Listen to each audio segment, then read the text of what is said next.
नमस्कार दोस्तों, आप सभी का स्टॉक इजी में स्वागत है। तो दोस्तों, आज हम जिस शेयर के बारे में यहाँ पे बात करने वाले हैं, जिस शेयर को यहाँ पे एनालाइज करेंगे, वो है प्रदीप फॉस्फेट लिमिटेड कंपनी। सबसे पहले हम कंपनी के बिजनेस मॉडल के बारे में बात करेंगे, फिर ये बात करेंगे कंपनी का फ्यूचर में ग्रोथ कहाँ से आएगी, यानी कि रेवेन्यू कैसे जनरेट होगा। तीसरा, हम कंपनी के रिस्क के बारे में बात करेंगे, यानी कंपनी में कौन कौन से रिस्क है जो फ्यूचर में या फिर प्रेजेंट में उसके ही कैश फ्लो को इम्पैक्ट कर सकते हैं। तो सबसे पहले हम इसके बिजनेस मॉडल के बारे में बात करते हैं। कंपनी का जो कोर बिजनेस है, ये फर्टिलाइज़र बनाती है और उन फर्टिलाइज़र को बेचती है। और company mainly DAP and NPK complex fertiliser बनाती है, जो कि फार्मर्स के लिए काफ़ी ज़्यादा इसेंशियल है। और कंपनी का जो सबसे बड़ा रेवेन्यू जनरेट होता है, उसमें सबसे बड़ा अगर कंट्रीब्यूशन देखें तो डीएपी एंड एनपीके फर्टिलाइज़र का है। चलिए अब इसके हम ग्रोथ के बारे में बात करते हैं कि फ्यूचर में कंपनी की ग्रोथ कैसे होगी और कौन सी चीज़ें इसके ग्रोथ ड्राइवर्स क्या है। सबसे पहले अगर आप देखें तो कंपनी के जो ग्रोथ ड्राइवर्स है वो है government support to agriculture. Company जो गवर्नमेंट है वो एग्रीकल्चर को सपोर्ट करती है, कंपनी को गवर्नमेंट से सब्सिडी मिलती है। ये एक बहुत बड़ा इंपॉर्टेंट पॉइंट है कि ये कंपनी को यहाँ से सपोर्ट मिल रहा है गवर्नमेंट के साइड से। और दूसरा जो है वो है कंपनी कंटिन्यू एक्सपांशन कर रही है, वो कैपेक्स करती जा रही है, जो कि फ्यूचर में इनके ग्रोथ के लिए काफ़ी अच्छा है, काफ़ी अच्छा रेवेन्यू जनरेट हो सकता है। नेक्स्ट है कि वो यहाँ पे नैनो फर्टिलाइज़र लॉन्च कर रही है, यानी कि कंपनी रुक नहीं रही, कंटिन्यू कैपेक्स कर रही, नई नई चीज़ें ला रही, जिससे यहाँ पे कस्टमर अट्रैक्ट होते जाएँ। अब हम इसके रिस्क के बारे में बात करते हैं। जैसे कि हमने ग्रोथ ड्राइवर में बात किया कि गवर्नमेंट जो है वो एग्रीकल्चर को सपोर्ट कर रही है, यही यहाँ पे एक इनके लिए रिस्क भी बन जाती है, क्योंकि अगर कंपनी को सब्सिडी लेट मिलती है या फिर गवर्नमेंट के रेगुलेशंस में कुछ चेंजेस आती है, तो यहाँ पे क्या होगा, ये चीज़ें यहाँ पे कंपनी के कैश फ्लो को इम्पैक्ट कर जाएगी।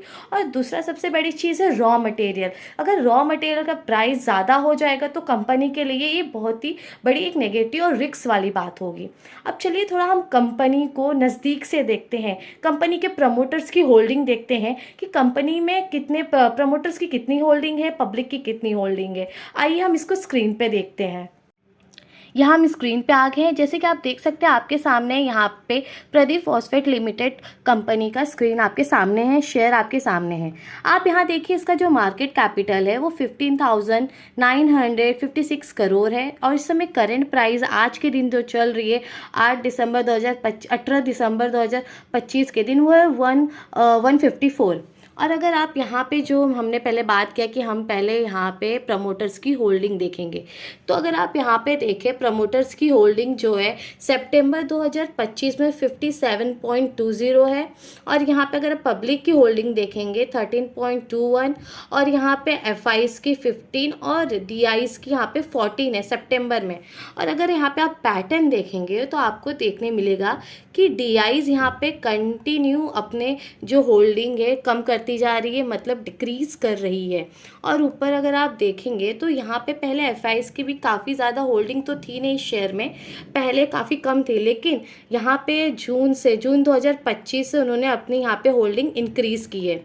जैसे कि हमने बात किया कि सितंबर 2025 में जो प्रमोटर्स की होल्डिंग है 57.20 है, लेकिन यहाँ पे एक रेड फ्लैग चीज़ है जो कि हर एक इन्वेस्टर को देखना चाहिए कंपनी को पूरी तरह, वो है यहाँ पे प्लेस्ड परसेंटेज।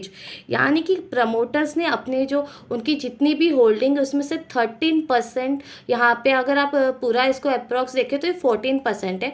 14% उन्होंने अपनी होल्डिंग को यहाँ पे गिरवी रख दिया है, जो कि ये काफ़ी एक नेगेटिव चीज़ है। अगर इन फ्यूचर जहाँ भी उन्होंने गिरवी रखी है, अगर वहाँ पे उनको जो पेमेंट करना है, जो भी चीज़ है, अगर वो नहीं करते और वो शेयर्स डायरेक्टली मार्केट में आ जाएंगे, तो वो चीज़ प्राइस पे यहाँ आपको चार्ट में देखने मिलेगी, यानी कि प्राइस कंटिन्यू आपको यहाँ पे गिरते हुए दिखेंगे। और ये भी एक नेगेटिव चीज़ है, इसलिए आपको इन चीज़ों का यहाँ पे ध्यान देना चाहिए। अगर हम यहाँ पे इस शेयर को चार्ट में देखें तो चार्ट में देखेंगे कि काफ़ी टाइम से ये साइडवेज थी और फिर धीरे धीरे धीरे प्राइस ऊपर गई और अब यहाँ पे रिटर्न वो नीचे आ गई है, लेकिन यहाँ पे एक पैटर्न फॉर्म हो रहा है, फ्लैग पैटर्न। अब यहाँ पे आपको ये देखना है कि यहाँ से अगर प्राइस ऊपर जाती है एक बुलिश कैंडल के साथ प्लस हाई वॉल्यूम के साथ, अगर यहाँ पे ब्रेकआउट मिलता है तो इस शेयर के लिए एक पॉजिटिव इंडिकेशन है। आप इस चार्ट को, इस शेयर को अपने वॉच लिस्ट में रखो और इसको फॉलो करो। अगर आप चाहते हैं इस शेयर के बारे में डिटेल में एनालाइज करना तो ये हमारा वेबसाइट है स्टॉक इजी। यहाँ पे आके आप इस शेयर के बारे में डिटेल में यहाँ पे पढ़ सकते हैं। यहाँ पे इसका रिसर्च रिपोर्ट है और सबसे पॉजिटिव पॉइंट ये है कि ये रिसर्च रिपोर्ट आपको इंग्लिश लैंग्वेज में मिलेगी, यानी कि हमारी बोलचाल भाषा में।